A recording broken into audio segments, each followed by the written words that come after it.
ಆತ್ಮೀಯ ವೀಕ್ಷಕರೇ, Royce and creations YouTube ಚಾನಲ್ಗೆ ನಿಮಗೆ ಸ್ವಾಗತ. ಇಂದಿನ ಈ ವಿಡಿಯೋದಲ್ಲಿ 10ನೇ ತರಗತಿಯ ತೃತೀಯ ಭಾಷೆ ಹಿಂದಿ ವಿಷಯದ ಬ್ಲೂ ಪ್ರಿಂಟನ್ನು ನಿಮ್ಮ ಜೊತೆ ಡಿಸ್ಕಷನ್ ಮಾಡ್ತಾ ಇದ್ದೀವಿ. ಯಾರೆಲ್ಲ ಮೊದಲ ಬಾರಿ ನಮ್ಮ ಚಾನಲ್ ನೋಡ್ತಾ ಇದ್ದೀರಾ, ಸಬ್ಸ್ಕ್ರೈಬ್ ಮಾಡಿ ಹಾಗೂ ನಿಮ್ಮ ಫ್ರೆಂಡ್ಸಿಗೆ ಶೇರ್ ಮಾಡಿ.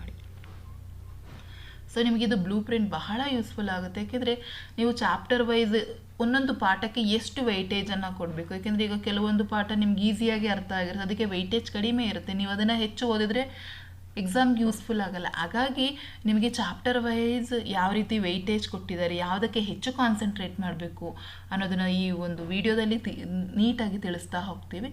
ಹಾಗಾಗಿ ಇದನ್ನು ಪೂರ್ತಿ ನೋಡಿಕೊಂಡು ನಿಮ್ಮ ಎಕ್ಸಾಮ್ಗೆ ಪ್ರಿಪೇರ್ ಆಗಿ, ಮಾಡೆಲ್ ಕ್ವಶನ್ ಪೇಪರ್ಸ್ ಇದೆ ಅವೆಲ್ಲವನ್ನ ರೆಫರ್ ಮಾಡ್ತಾ ಹೋಗಿ. ಎಲ್ಲ ವೀಡಿಯೋಸ್ಗಳು ನಮ್ಮ ಚಾನಲಲ್ಲಿ ಸಿಗ್ತದೆ ಅಂತ ಹೇಳ್ತಾ ವಿಡಿಯೋ ಪ್ರಾರಂಭಿಸೋಣ. ಸೊ ಮೊದಲನೇದಾಗಿ ನಾವು ಕಾಶ್ಮೀರ್ ಸೇಬು. ಸೊ ಈ ಒಂದು ಇದರಲ್ಲಿ ಪಾಠದಲ್ಲಿ ಸಿಗುವಂಥದ್ದು ಮಕ್ಕಳ 1 ಅಂಕಕ್ಕೆ 1 ಪ್ರಶ್ನೆಯನ್ನು ಕೇಳ್ತಾರೆ ಮತ್ತು 2 ಅಂಕದ 1 ಪ್ರಶ್ನೆ. ಸೊ ಒಟ್ಟಾರೆ ನಮಗಿಲ್ಲಿ ಬರುವಂಥದ್ದು 2 ಪ್ರಶ್ನೆಗಳಾಗಿರ್ತದೆ, 3 ಅಂಕ ಆಗಿರ್ತದೆ. ನೆಕ್ಸ್ಟ್ ಗಿಲ್ಲು. ಸೊ ಇದರಲ್ಲಿ ಬರುವಂಥದ್ದು 3 ಅಂಕಕ್ಕೆ 1 ಪ್ರಶ್ನೆಯನ್ನು ಕೇಳ್ತಾ ಇದ್ದಾರೆ. ಹಾಗಾಗಿ ಇಲ್ಲಿ 3 ಅಂಕಕ್ಕೆ ಮಾತ್ರ ಈ ಒಂದು ಗಿಲ್ಲು ಪಾಠದಿಂದ ಬರುವಂಥದ್ದು. ನೆಕ್ಸ್ಟ್ ಮೇರಾ ಬಚ್ಪನ್. ಸೊ ಇದರಲ್ಲಿ 1 ಅಂಕದ ಪ್ರಶ್ನೆ ಮತ್ತು ಇನ್ನೊಂದು 2 ಅಂಕದ ಪ್ರಶ್ನೆ. ಸೊ ಟೋಟಲ್ ಆಗಿ 2 ಪ್ರಶ್ನೆಗಳು ಬರ್ತದೆ. ನಿಮಗೆ 3 ಅಂಕಗಳು ಈ ಒಂದು ಪಾಠದಿಂದ ಸಿಗ್ತಾ ಇದೆ. ನೆಕ್ಸ್ಟ್ ಬಸಂತ್ ಕಿ ಸಚ್ಚಾಯಿ. ಸೊ ಇದರಲ್ಲಿ 4 ಅಂಕಕ್ಕೆ ಕೇಳ್ತಾ ಇದ್ದಾರೆ ಮಕ್ಕಳ. ನಿಮಗೆ ಗೊತ್ತಿದೆ ಆಲ್ರೆಡಿ ಕ್ವಶನ್ ಪೇಪರ್ ಪ್ಯಾಟ್ರನ್ನು 4 ಅಂಕಕ್ಕೆ 1 ಪ್ರಶ್ನೆ ಇರ್ತದೆ, ಅದರಲ್ಲಿ ಆಪ್ಷನ್ಸ್ ಕೊಟ್ಟಿರ್ತಾರೆ. ಸೊ ಅದರಲ್ಲಿ ಬಸಂತ್ ಕಿ ಸಚ್ಚಾಯಿ ಪಾಠದಿಂದ ನಮಗೆ 1 ಅಂಕದ 1 ಪ್ರಶ್ನೆ ಬರ್ತಾ ಇದೆ ಅಲ್ಲಿ. ನೆಕ್ಸ್ಟ್ ಇಂಟರ್ನೆಟ್ ಕ್ರಾಂತಿ. ಸೊ ಇದರಲ್ಲಿ 3 ಅಂಕದ 1 ಪ್ರಶ್ನೆಯನ್ನು ಕೇಳ್ತಾರೆ ಮಕ್ಕಳ. ಸೊ 9 ಪ್ರಶ್ನೆಗಳಿರ್ತಾವಲ್ವ 3 ಅಂಕಕ್ಕೆ. ಸೊ ಅದರಲ್ಲಿ 1 ಪ್ರಶ್ನೆ ಇಂಟರ್ನೆಟ್ ಕ್ರಾಂತಿಯಿಂದ ಆಗಿರ್ತದೆ. ಹಾಗಾಗಿ ಟೋಟಲ್ ಆಗಿ 3 ಅಂಕ ಸಿಗುತ್ತೆ. ನೆಕ್ಸ್ಟ್ ಇಮಾನ್ದಾರ್ ಕೆ ಸಮ್ಮೇಳನ್ ಮೇ. ಸೊ ಇಮಾನ್ದಾರೋ ಕೆ ಸಮ್ಮೇಳನ್ ಮೇ ಇದರಲ್ಲಿ 1 ಪ್ರಶ್ನೆಯನ್ನು ಅವರು ನಮಗೆ 2 ಅಂಕಕ್ಕೆ ಕೇಳ್ತಾ ಇದ್ದಾರೆ. ಹಾಗಾಗಿ ಈ ಒಂದು ಪಾಠದಿಂದ ನಮಗೆ ಬರೀ 2 ಅಂಕಗಳು ಮಾತ್ರ ಸಿಗುವಂಥದ್ದು. ನೆಕ್ಸ್ಟ್ ದುನಿಯಾ ಮೇ ಪಹಲಾ ಮಕಾನ. ಸೊ ದುನಿಯಾಕ್ಕೆ ಪಹಲಾ ಮಕಾನ ಅದರಲ್ಲಿ 2 ಪ್ರಶ್ನೆಗಳು ನಮಗೆ 1 ವರ್ಡ್ ಆನ್ಸರಲ್ಲೇ ಬರ್ತದೆ. ಸೊ ಬೇರೆ ಎಲ್ಲೂ ಕೇಳೋದಿಲ್ಲ. ಸೊ ಅದರಲ್ಲಿ ಜಸ್ಟ್ ನೀವು 1 ವರ್ಡ್ ಆನ್ಸರ್ಸ್ ಕ್ವಶನ್ಸನ್ನು ಮಾತ್ರ ಕಾನ್ಸಂಟ್ರೇಟ್ ಮಾಡಿ ನೋಡ್ಕೊಳ್ಳಿ. ಬೇರೆ ಕ್ವಶನ್ಸನ್ನು ನೀವು ನೋಡ್ಕೊಳ್ಳೋ ಅವಶ್ಯಕತೆ ಇರೋದಿಲ್ಲ. ಹಾಗಾಗಿ ನಿಮಗೆ 2 ಪ್ರಶ್ನೆಗಳು 2 ಅಂಕಗಳು ಸಿಗ್ತದೆ. Next robot. ಸೊ ಇದರಲ್ಲಿ 3 ಅಂಕದ 1 ಪ್ರಶ್ನೆ ಬರ್ತದೆ ಮಕ್ಕಳು. ಹಾಗಾಗಿ 3 ಅಂಕದ ಪ್ರಶ್ನೆಗಳನ್ನು ನೀವು ಚೆನ್ನಾಗಿ ಕಾನ್ಸಂಟ್ರೇಟ್ ಮಾಡಿ ಓದ್ಕೊಳ್ಳಿ, ಅಲ್ಲಿ 3 ಅಂಕ ಸಿಗುತ್ತೆ. ನೆಕ್ಸ್ಟ್ ಮಹಿಳಾ ಕಿ ಸಾಹಸ್ಕತಾ. ಸೊ ಈ ಒಂದು ಇದರಿಂದ ಪಾಠದಿಂದ ನಮಗೆ 1 ಪ್ರಶ್ನೆಯನ್ನು 3 ಅಂಕಕ್ಕೆ ಕೇಳ್ತಾರೆ ಮಕ್ಕಳ. ಹಾಗಾಗಿ ಇಲ್ಲೂ ಸಹ ನಮಗೆ 3 ಅಂಕಗಳು ಸಿಗ್ತವೆ. ನೆಕ್ಸ್ಟ್ ಕರ್ನಾಟಕ ಸಂಪದ. ಸೊ ಇದರಲ್ಲೂ ಸಹ ನಮಗೆ ಹೆಚ್ಚಾಗಿ ನಮಗೆ ಲಾಸ್ಟ್ ಇಯರ್ ಎಲ್ಲ ನೋಡಿದ್ವಿ. ಕರ್ನಾಟಕ ಸಂಪದದಲ್ಲಿ ನಮಗೆ ಅದ್ರ ಶಿಲ್ಪಕಲೆ ಅಥವಾ ವಾಸ್ತುಶಿಲ್ಪ ಇದ್ರ ಬಗ್ಗೆ ನಮಗೆ 1 ಸಾಹಿತಿಗಳ ಬಗ್ಗೆ 1 ಪ್ರಶ್ನೆಯನ್ನು 4 ಅಂಕಕ್ಕೂ ಕೇಳ್ತಿದ್ರು, 3 ಅಂಕಕ್ಕೂ ಕೇಳ್ತಿದ್ರು. ಸೇಮ್ ಆ್ಯಸ್ ಇಟ್ ಈಸ್ ಈ ಬಾರಿನೂ ಸಹ 1 ಪ್ರಶ್ನೆಯನ್ನು ನಮಗೆ 1 ಅಂಕಕ್ಕೆ ಮತ್ತು ಇನ್ನೊಂದು ಪ್ರಶ್ನೆಯನ್ನು 3 ಅಂಕಕ್ಕೆ ಕೇಳ್ತಾ ಇದ್ದಾರೆ. ಹಾಗಾಗಿ ಒಟ್ಟಾರೆ ನಮಗಿಲ್ಲಿ 4 ಅಂಕಗಳು ಕರ್ನಾಟಕ ಸಂಪದ. ಸೊ ಹಾಗಾಗಿ ಇದು ವೆರಿ ವೆರಿ ಇಂಪಾರ್ಟೆಂಟ್ ಆಗಿರುತ್ತೆ. ಈ ಪಾಠವನ್ನು ಕಾನ್ಸಂಟ್ರೇಟ್ ಮಾಡಿ ನೋಡ್ಕೊಳ್ಳಿ. ನೆಕ್ಸ್ಟ್ ಬಾಲಶಕ್ತಿ. ಸೊ ಇದರಲ್ಲಿ 1 ಪ್ರಶ್ನೆ 2 ಅಂಕಕ್ಕೆ ಬರ್ತದೆ. ಹಾಗಾಗಿ ನಮಗೆ ಜಸ್ಟ್ 2 ಅಂಕಗಳು ಇದರಿಂದ ಸಿಗ್ತದೆ. ನೆಕ್ಸ್ಟ್ ಮಾತೃಭೂಮಿ. ಸೊ ಈ ಒಂದು ಪೋಯಮ್ಗೆ ಬಂದರೆ ಮಾತೃಭೂಮಿಯಲ್ಲಿ ನಮಗೆ 1 ಅಂಕದ ಪ್ರಶ್ನೆಯನ್ನು 3 ಅಂಕಕ್ಕೆ ಕೇಳ್ತಾ ಇದ್ದಾರೆ ಮಕ್ಕಳು. ಹಾಗಾಗಿ ಇದರಲ್ಲಿ 1 ಪ್ರಶ್ನೆ 3 ಅಂಕಕ್ಕೆ ಬರ್ತದೆ. ನೆಕ್ಸ್ಟ್ ಅಭಿನವ್ ಮನುಷ್ಯ. ಸೊ ಇದರಲ್ಲಿ 1 ಪ್ರಶ್ನೆಯನ್ನು 1 ಅಂಕಕ್ಕೆ ಮತ್ತು ಇನ್ನೊಂದು ಪ್ರಶ್ನೆಯನ್ನು 2 ಅಂಕಕ್ಕೆ ಕೇಳಿದ್ದಾರೆ. ಹಾಗಾಗಿ ಒಟ್ಟು 3 ಅಂಕಗಳು ಸಿಗ್ತದೆ. ನೆಕ್ಸ್ಟ್ ತುಳಸಿ ಕೆ ದೋಹೆ. 1 ಕ್ವಶನ್ ನಮಗೆ ಯಾವಾಗಲೂ 1 ಮಾರ್ಕ್ಸಲ್ಲಿ ಇರುತ್ತೆ. ಆ್ಯಂಡ್ ಇನ್ನೊಂದು ಭಾವಾರ್ಥವನ್ನು, ತುಳಸಿಯ ಭಾವಾರ್ಥವನ್ನು 3 ಅಂಕಕ್ಕೆ ಕೇಳ್ತಾರೆ ಮಕ್ಕಳ. ಹಾಗಾಗಿ ನಿಮಗೆ ಟೋಟಲ್ ಆಗಿ ಈ ಒಂದು ತುಳಸಿ ಕೆ ದೋಹೆಯಿಂದ 4 ಅಂಕಗಳು ಸಿಗ್ತದೆ. 1 ಭಾವಾರ್ಥ ಬರೀಲಿಕ್ಕೆ 3 ಅಂಕ, 1 ವರ್ಡ್ ಆನ್ಸರ್ಸಲ್ಲಿ 1 ಕ್ವಶನ್. ನೆಕ್ಸ್ಟ್ ಸಮಯ ಕಿ ಪಹಚಾನ. ಸೊ ಅದರಲ್ಲೂ ಸಹ ಒಂದೇ ಸಮಯದ ಮಹತ್ವವನ್ನು ಕೇಳ್ಬೋದು. ಸೊ ಹಾಗಾಗಿ ಆ ರೀತಿ ಪ್ರಶ್ನೆಗಳು ನಿಮಗೆ ಗೊತ್ತಿದೆ ಆಲ್ರೆಡಿ. ಸಮಯ ಕಿ ಪಹಚಾನ ಅದರಲ್ಲಿ 3 ಅಂಕಕ್ಕೆ 1 ಪ್ರಶ್ನೆ ಯಾವಾಗಲೂ ಕೇಳ್ತಾ ಇರ್ತಾರೆ.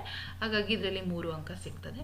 ನೆಕ್ಸ್ಟ್ ಸೂರ್ಶ್ಯಾಮ್. ಸೊ ಇದರಲ್ಲೂ ಸಹ 1 ಅಂಕಕ್ಕೆ ಕೇಳ್ತಾರೆ, ಇನ್ನೊಂದನ್ನು 2 ಅಂಕದ ಪ್ರಶ್ನೆಗಳಲ್ಲಿ ಕೇಳ್ತಾರೆ. ಸೊ ಒಟ್ಟಾರೆ ನಮಗಿದ್ರಲ್ಲಿ 3 ಅಂಕಗಳು ಸುರ್ಶ್ಯಾಮಿಂದ ಸಿಗ್ತದೆ. ನೆಕ್ಸ್ಟ್ ಕೋಶಿಶ್ ಕರ್ನೆ ವಾಲೋ ಕಿ. ಸೊ ಈ ಒಂದು ಇದರಿಂದ ಕೋಶಿಶ್ ಕರ್ನೆ ವಾಲೋ ಕಿಯಿಂದ 4 ಅಂಕಕ್ಕೆ ಒಂದು ಪ್ರಶ್ನೆಗಳು ಮಾತ್ರ ನಮಗೆ ಬರ್ತದೆ ಮಕ್ಕಳ ಕೋಶಿಶ್ ಕರ್ನೆ ವಾಲೋಕೆ. ಹಾಗಾಗಿ ನಮಗೆ ಒಟ್ಟಾರೆ ಇದು 4 ಅಂಕಕ್ಕೆ ಸಿಗುವಂಥದ್ದು. ಹಾಗಾಗಿ ನಮಗೆ ನೋಡಿದ್ವಿ ಕರ್ನಾಟಕಕ್ಕೆ ಸಂಪದ, ನೆಕ್ಸ್ಟ್ ಅಭಿನವ್ ಮನುಷ್ಯ, ಅದೇ ರೀತಿ ಕೋಶಿಶ್ ಕರ್ನೆ ವಾಲೋಕೆ. ಇದರಲ್ಲಿ ಪೋಯಮ್ ನಮಗೆ ಗೊತ್ತಿದೆ ಹೌದಲ್ಲಪ್ಪ, ಕೋಶಿಶ್ ಕರ್ನೆ ವಾಲೋಕೆ ಅದರಲ್ಲಿ ಬರೋದು ಪೋಯಮ್ ಒಂದೇನೆ. ಹಾಗಾಗಿ ವೆರಿ ಇಂಪಾರ್ಟೆಂಟ್ ಇದು ಪೋಯಮನ್ನು ಕಲ್ತ್ಕೊಳ್ಬೇಕು. ಇದರಲ್ಲಿ ಅಭಿನವ್ ಮನುಷ್ಯಲ್ಲೂ ಸಹ ನಮಗೆ ಬಹಳ ಅಭಿನವ್ ಮನುಷ್ಯ ಅಲ್ಲ, ತುಳಸಿ ಕಿ ದೋಹೆ, ಇದರಲ್ಲಿ ಒಂದು ದೋಹೆ ಭಾವಾರ್ಥಕ್ಕೆ ಕೊಡ್ತಾರೆ. ಹಾಗಾಗಿ ಇವುಗಳನ್ನು ಹೆಚ್ಚಾಗಿ ನೋಡ್ಕೊಳ್ಳಿ. ಸೊ ಪೋಯಮ್ ಮಿಸ್ ಮಾಡಬೇಡಿ. 4 ಮಾರ್ಕ್ಸಿಗೆ ಅದೊಂದೇ ಪೋಯಮ್ 4 ಲೈನ್ ಕೊಡೋದು ಕೋಶಿಶ್ ಕರ್ನೆ ವಾಲೋಕೆ ಆ ಒಂದು ಪದ್ಯದಿಂದ. ಹಾಗಾಗಿ ಇದರಲ್ಲಿ ಕ್ವಶನ್ ಆನ್ಸರ್ಸ್ ಓದ್ಕೊಳ್ಳೋದೇ ಬೇಡ, ಪೋಯಮ್ ಅನ್ನು ನೋಡ್ಕೊಳ್ಳಿ. ನೆಕ್ಸ್ಟ್ ಪೂರಕ್ ಪಾಠ ಶನಿ ಸಬ್ಸೆ ಸುಂದರ್ ಗ್ರಹ. ಸೊ ಅದರಲ್ಲಿ ನಮಗೆ ಒಂದು ಪ್ರಶ್ನೆಯನ್ನು 2 ಅಂಕಕ್ಕೆ ಕೇಳ್ತಾರೆ, ಹಾಗಾಗಿ 2 ಅಂಕಗಳು ಸಿಗ್ತವೆ.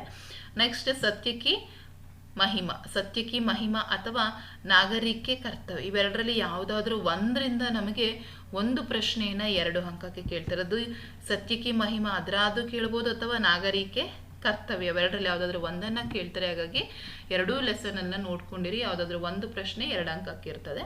ನೆಕ್ಸ್ಟ್ ವ್ಯಾಕರಣಗಳಿಗೆ ಬಂದರೆ ಒಟ್ಟಾರೆ 8 ಪ್ರಶ್ನೆಗಳು ನಿಮಗೆ ಒನ್ ವರ್ಡ್ ಆನ್ಸರ್ಸಲ್ಲಿ ಇರುತ್ತೆ. ನಿಮಗೆ ಗೊತ್ತಿದೆ ಸ್ಟಾರ್ಟಿಂಗಲ್ಲಿ ನಿಮಗೆ MCQ ಕ್ವಶನ್ಸ್ ಇರುತ್ತೆ, ಅದೇ ರೀತಿ ನಿಮಗೆ ಅನುರೂಪತಗಳು 4 ಇರ್ತವೆ. ಸೊ ಹಾಗಾಗಿ ಅಲ್ಲಿ ನಿಮಗೆ 8 ವ್ಯಾಕರಣಕ್ಕೆ ಬರ್ತದೆ. ಅನುವಾದಕ್ಕೆ ನಿಮಗೆ ಒಂದು ಪ್ರಶ್ನೆ 3 ಅಂಕಕ್ಕೇನೆ ಕೇಳ್ತಾರೆ ಮಕ್ಕಳ, ಗೊತ್ತಿದೆ ನಿಮಗೆ. ನೆಕ್ಸ್ಟ್ ಅಪಠಿತ ಗದ್ಯಾಂಶ, ಅಂದರೆ ಇದರಲ್ಲೂ ಸಹ ಪ್ಯಾಸೇಜ್ ಇದೆ, ಅಪಠಿತ ಗದ್ಯಾಂಶ ಇದೆ.